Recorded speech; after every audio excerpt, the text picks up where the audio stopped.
आ जाओ भाई मेरे लाडलो, 2023 का मेन का क्वेश्चन कराता हूँ आज।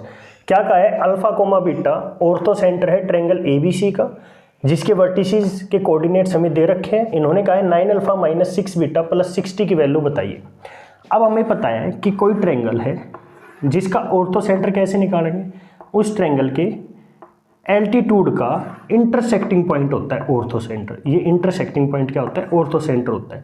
अब इसके वर्टिसेस के कोऑर्डिनेट्स हमें दे रखे हैं,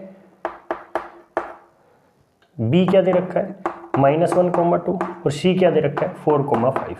इसका मतलब क्या हुआ, अगर मैं इस एल्टीट्यूड और इस एल्टीट्यूड की इक्वेशन को सोल्व कर लेता हूं तो मेरे पास क्या आ जाएगा, ऑर्थो सेंटर। इस एल्टीट्यूड की इक्वेशन क्या है, ये एल्टीट्यूड इस बीसी के परपेंडिकुलर है। अब जब ये एल्टीट्यूड बीसी के परपेंडिकुलर है तो बीसी का स्लोप क्या होगा, स्लोप ऑफ बीसी क्या आएगा मेरे पास 3/5 आएगा।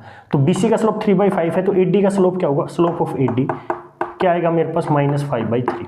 यहाँ से मुझे क्या मिला, एडी का स्लोप मिल गया और एडी का एक पासिंग पॉइंट मिल गया। जब मेरे पास एडी का स्लोप है और पासिंग पॉइंट है तो मैं इसकी इक्वेशन निकाल सकता हूँ। तो मैं यहाँ डायरेक्ट लिख देता हूँ कि एडी की इक्वेशन हमारे पास क्या आएगी। एडी की इक्वेशन यहाँ से आएगी हमारे पास 5x + 3y + 6 = 0। और आपको पता होगा मेरे पास एडी का स्लोप है और पॉइंट है, तो पॉइंट स्लोप फॉर्म से मैं एडी की इक्वेशन निकाल सकता हूँ, वो मैंने डायरेक्ट लिख दिया है यहाँ पर। इसी तरह मैं बीई की इक्वेशन कैसे निकालूंगा, पहले एसी का स्लोप निकालूंगा। एसी का स्लोप क्या आएगा मेरे पास, m ऑफ एसी क्या आएगा 12/1।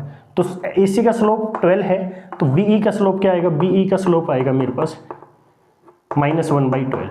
इसी तरह इक्वेशन क्या आएगी बीसी की मेरे पास इक्वेशन आएगी, मैं डायरेक्ट लिख देता हूँ भाई पॉइंट स्लोप फॉर्म से।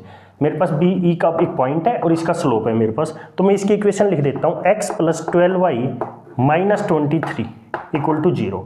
अब जब हम इन दोनों इक्वेशन को सोल्व करेंगे बीई और एडी को, तो मेरे पास ऑर्थो सेंटर आ जाएगा। तो मैं यहाँ से सोल्व करूँगा तो x की वैल्यू आएगी -41/57 और y की वैल्यू आएगी 121/57। अब ये x और y क्या है, ऑर्थो सेंटर। इसका मतलब x कोऑर्डिनेट क्या था, अल्फा था, और y कोऑर्डिनेट क्या था, बीटा था। तो मेरे पास अल्फा और बीटा की वैल्यू आ गई।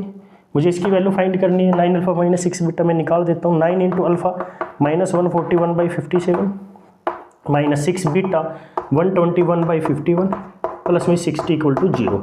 सोल्व करते हैं। 3 3 जा 9, 3 19 जा, 3 2 जा 6, 3 19 जा, और मैं यहाँ पर इसको सोल्व करूँगा तो क्या आएगा 3 2 4 माइनस का, और यहाँ पर क्या आया 242 और डिवाइड बाई 19, दोनों के नीचे 19 था प्लस 60। और जब हम इसको सोल्व करते हैं तो क्या आएगा मेरे पास, ये आएगा मेरे पास -35 + 60 और आंसर आएगा 25।